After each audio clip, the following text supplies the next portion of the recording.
Hello, everyone. Oh my goodness, it's been a minute. It's been, I think, since February that you guys haven't heard from me, but I'm doing well. Been doing other things on Instagram, but I'm very happy to come back here. Also, I hope you are doing well. I think our last time we left off of Genesis chapter the 33. Today we'll be learning more about the Genesis chapter 34, which I feel, let us read. Let me not go ahead of myself. So Genesis chapter 34, and I'm reading from the NIV version. It says Dinah and the Shechemites. 34. Now Dinah, the daughter of Leah, had born to Jacob, went out to visit the women in the land. When Shechem, son of Hamor, the Hivite, the ruler of the area, saw her, he took her and raped her. That's very sad. May this not happen to our children in Jesus' mighty name. His heart was drawn to Dinah, daughter of Jacob. He loved the young woman and spoke tenderly to her. How do you then rape somebody and then love them?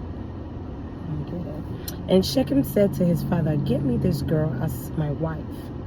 When Jacob heard that his daughter Dinah had been defiled, his sons were in the field with his livestock. So he did nothing until they came home.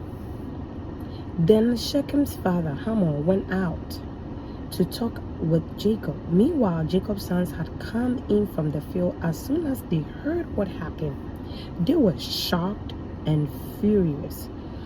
I believe as human beings, we are all going to be in that position too, that who wants this? No. But let's see how these people handled it. They were shocked and furious because Shechem had done an outrageous thing in Israel by sleeping with Jacob's daughter, a thing that should not be done. So, which was very wrong for him to have done that. I mean, if you love somebody, you don't have to rape them and say, "Oh, I'm in love with you." You have to just go and seek their hand in marriage. But Hamor said to them, "My son Shechem has his heart set on your daughter. I personally would not even give my daughter to such a person in marriage." I mean, Jacob shouldn't have even done that. But let's see what happened. "Please give him to him as a wife, intermarry with us. Give us your daughters and take our daughters for yourself. You can settle among us. The land is open to you. Live in it, trade in it, and acquire property in it." This is literally wrong, and I understand where Jacob's boys were upset. But sometimes, when things happen, we just have to go about it in a way that it doesn't become a generational curse. It doesn't become a generational pattern. But let's listen for more. Then Shechem said to Dinah's father and brothers, "Let me find favor in your eyes, and I'll give you whatever you ask." I was a little bit sad that Hamor's father didn't acknowledge the fact that the son did wrong, and he should have come to apologize for what happened, but rather he's just acting like nothing has happened. And let my son is interested in your daughter, I'll give you whatever. Wrong is wrong. So anytime something is wrong and you act like, "Oh, let me brush it off because I have money, I have power, I come and live with us, come and intermarry with us," I feel like this has to be addressed because it was a wrong thing. Now let's see what happened.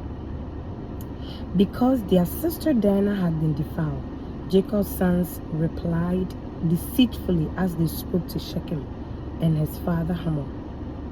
They said to them, "We can't do such a thing. We can't give our sister a man who is not circumcised. That would be a disgrace to us." Which makes sense because part of their covenant is that man has to be circumcised, right? They said to them, "We can't do such a thing. We can't give our sister to a man who's not circumcised. That would disgrace us.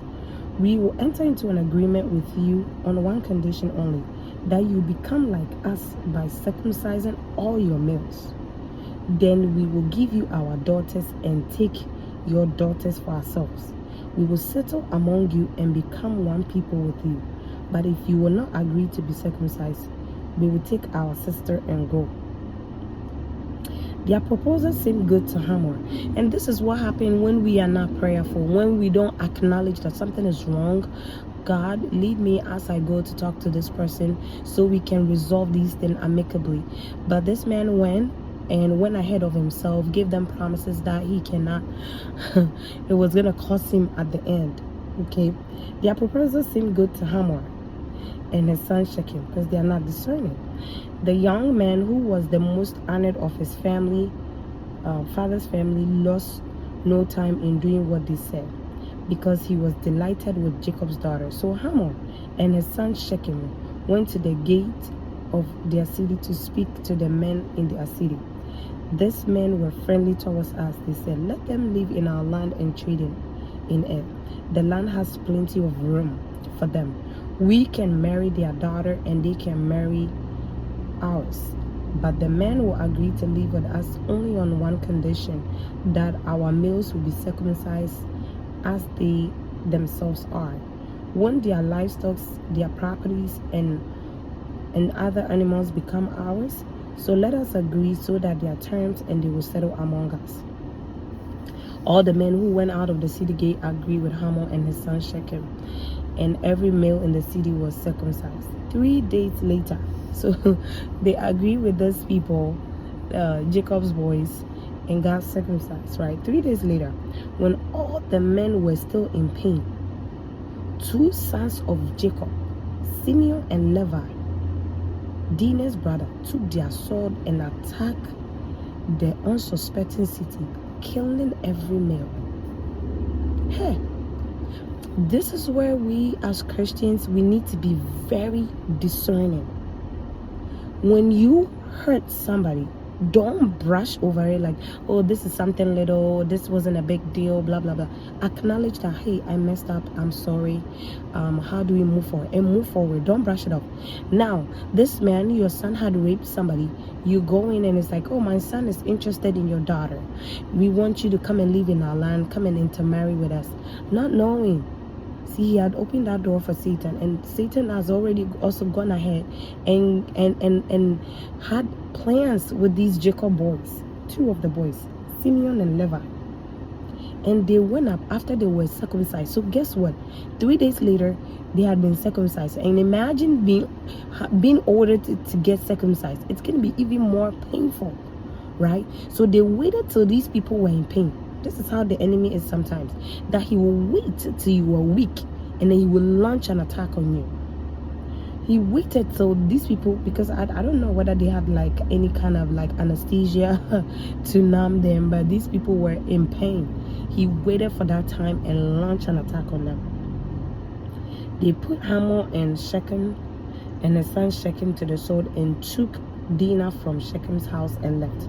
The sons of Jacob came upon dead bodies and looted the city everywhere. So these 2 sons killed all the males just because you want to rape somebody. So let us be cautious, because there are some things, a sin that you might do, you don't know how you are going to pay for it later, right? The son of Jacob came with all dead bodies looted everywhere. Their city had been defiled. They seized their flocks, herds, donkeys, everywhere, and everything else. They carried all of their wealth and all their women, children, taken as plunder, everything as the house.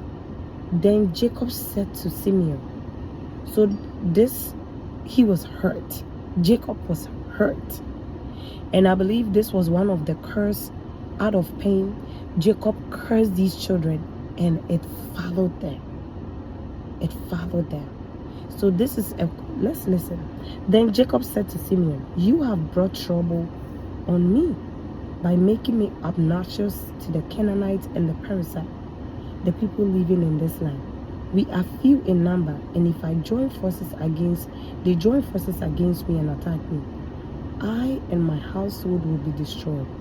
But they replied, see, they won't keep quiet. Should he have treated our sister like a prostitute? We have to be very, very careful. Let's see how Jacob did. Then God said to Jacob, go up to Bethel and settle there. Build an altar there to God And this is the 35. Who appeared to you where you were fleeing from your brother Esau? So Jacob said to his household, to all who were with him, get rid of the foreign gods you have with you. Purify yourselves and change your clothes. You see, this is where we say that godliness is next to cleanliness, because these people, what they did was, anytime they moved to a new city, they intermarry, they pick their gods, they pick certain character that, you know, Jacob was the man that God has called to lead that 12 children at that time, 13, in addition to Dinah, the daughter, you know. And I am glad that he mentioned that purify yourself. Do not come with me with any other gods. Because what happened to Rachel? When Rachel was leaving his father's house, he had a god. He had picked one of his father god with him. So that is why he was intentionally like, don't take any gods with me. You know, because God had told him to build an altar. He cannot go and build an altar where he's holding on to another altar. So he said, what? Get rid of every gods, all the smaller gods, you know, because then come and let's go up to Bethel, where I will build an altar. Why? You cannot take an altar to go and build another altar, and an unpurified altar to build a purified altar. Okay? Who answered me in the days of distress and have been with me whenever I have gone. So then they gave Jacob all the foreign gods, and they have their rings. Jacob buried all of them in the oak of Shechem. And I'm glad that he did that, because guess what? These boys killed who? All these men, and all the blood that is in their hands. They are carrying their gods. And imagine they take it to a place where God is calling them to be. It's literally like transferring altars to something that is not meant to be there. So I like the intentionality of Jacob, that he had observed these people, like everywhere they go, they pick foreign gods with them. So then Jacob gave, they gave Jacob all the foreign gods. They had their rings. They buried them in Shechem, so that nothing follows him. Then they set out, and the terror of God fell on the towns all around them, so no one pursued them. See, these people were called, right? As much as God was really, really intentionally with them. I mean, look at the things that the two sons did. It was obnoxious, as Jacob clearly described over there. But again, imagine the other cities have heard about it. They would have killed them. Jacob and all the people with him came to Luz, that is Bethel, in the land of Canaan, where he built an altar and called the place El Bethel, because it was that place God revealed himself to him, where he was fleeing from his brother. Now Deborah, Rebekah's nurse, died and was buried under the oak outside Bethel, so it was called Allon Bacuth. After Jacob returned from Paddan Aram, God appeared to him again and blessed him. God said to him, your name is Jacob, but you no longer be called Jacob. Your name will be Israel. So he named him Israel. So even though he had tarried with the angel, you know, he had moved from one place to the other, until God came to tell him, go and build an altar here for me. So our name change is connected to our obedience. If you want God to bless you, you don't just say that God bless me. What has God trusted you to do that you have done, that you, then he can come back and say, because of your obedience, I can bless you because you did this. See, when he told him to leave this Shechem and go to Bethel and build an altar for me, he did exactly that. And that God saw all the things that he had told Jacob, right? God didn't look at his past, that he did this, he did that. Sometimes that's what men look at. But God saw the heart, that he took him to Laban's house to change him, to transform him, to kind of bring him to a place that, you know, he was able to intentionally, like, the thing that I did to my brother, it was wrong. So now he literally, you know, started to follow God keenly, obey God's voice. And here, God has changed his name, so he was no longer called Jacob. And God said to him, I'm God Almighty, be fruitful and increase in number. A nation and a community of nations will come from you, and kings will be among your descendants. The land I gave to Abraham and Isaac, I will give to you. I will give this land to your descendant after you. Then God went up from him at the place where he talked with him. Jacob then set a pillar at the place where God talked to him and pour out a drink offering on it. He also poured oil on it. So these people really understand and understood the mysteries of God. That if I stood here and God spoke with me exactly where I'm doing this recording, when God spoke with me, I heard God and something great manifested in my life. You know, he made that place an altar. Thank God over there and build an altar, worship. So anytime you hear from God, it's a good point to go back and worship God and thank him, because when God said all these things, I'll bless you, I'll give you the land, he has not seen it, but he thanked God in advance. And that is what sometimes as Christians we got to do. That when we hear, a prophecy that God is going to do this for you, that for you, you don't just say, okay, you don't just sit down, but you thank God, like, Lord, I thank you for these words that you have given to me today. I receive them in good heart and I'm waiting for its manifestation. Lord, I thank you for blessing me with this. You know, you are literally prophesying too, in addition to what you've received. And that is the altar building, where he built an altar and thank God there. Now the death of Rachel and Isaac. When they moved on from Bethel, while they were still on some distance from Ephraim, Rachel began to give birth and had difficulty, and she was having great difficulty in childbirth. The midwife said to her, "Don't despair, for you have another son." As she breathed her last breath, for she was dying, she named her son Ben-Oni, and his father named him Benjamin. If you remember, I remember in one chapter in the Genesis where Rachel came to the husband and it's like, I don't understand why I can't get pregnant. You know, if you don't get pregnant with me, at least I die. See, we have to be very careful with our words. Now the child came and he died through delivery, so we need to be careful. If something is not happening because we are in desperate need of it, let's wait on God and not just sit and wait in prayer, wait in fasting, wait believing God, and also using right utterances to pull down what is in store for heaven for you. Now, so Rachel died and was buried on the way to Ephraim. Over her tomb, Jacob set a pillar, and on this day that pillar was marked Rachel's tomb. Israel moved on, because then his name has changed. So after that, he buried the wife. He was now called Israel.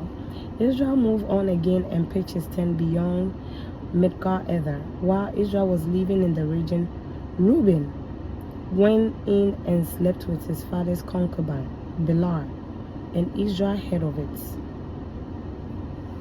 Jacob had 12 sons. The sons of Leah were Reuben, the first son of Jacob, Simeon, Levi. So if you think about it, it was Leah's children who killed all those people. Judah, Issachar, Zebulun. And the sons of Rachel. Rachel only had 2 children, and it was Joseph and Benjamin. And the maidservants, the sons of Rachel's servant Bilhah, was Dan and Naphtali. And the sons of Leah's servant, so Leah had a servant, and then Rachel has a servant, Gad and Asher. Okay, these were the sons of Jacob who were born to him in Paddan Aram. Jacob came home to his father Isaac in Mamre near Kiriath Arba, where Abraham and Isaac had stayed. Isaac lived 180 years. We will never die young in the mighty name of Jesus. The Bible always talks about Abraham died at a good old age, had everything. I pray that God gives us everything, and died at a very good old age. This 180 years, a fulfilled man. Then he breathed his last breath and died, and was guarded by his people, old and full of years. May we die old and full of years in Jesus' mighty name. And his sons Esau and Jacob buried him. So you can tell at his burial, these 2 sons came together to give his father a befitting burial. So that is Genesis chapter 34 and 35. What is the lesson that we've learned here? We've learned not to pay evil with evil. When these boys saw that their sister Dinah was raped, they went back, tricked these people, used deceit to be able to get them where they needed them. May God help us so we will not be, we will not be a tool like that. We will literally, Satan has us and is using us. Sometimes you're like, we're gonna purpose this person. You are too for the enemy. We are telling God that, Lord, use me rather. Use me to resolve conflict. May I not be in the middle of conflict, but rather make me a resolution to conflict. So another thing that we learn is, let's learn to be at peace. Let's also not brush off evil. When you wrong somebody, like Hamor and the dad, they should have gone to Jacob and said, my son did this. I'm very sorry. I felt so bad when I heard this. Please forgive us. Don't rather brush it off and act like, oh, intermarry with us. Let's do this. I'll give you land. And you know, guess what? They opened their door, and now they were all what? They felt it. Other people who were not connected were killed because of their poor decisions that they made. Another thing that we learned was to learn to build altars, right? Anytime we receive a visitation or encounters from God, we go back and thank God.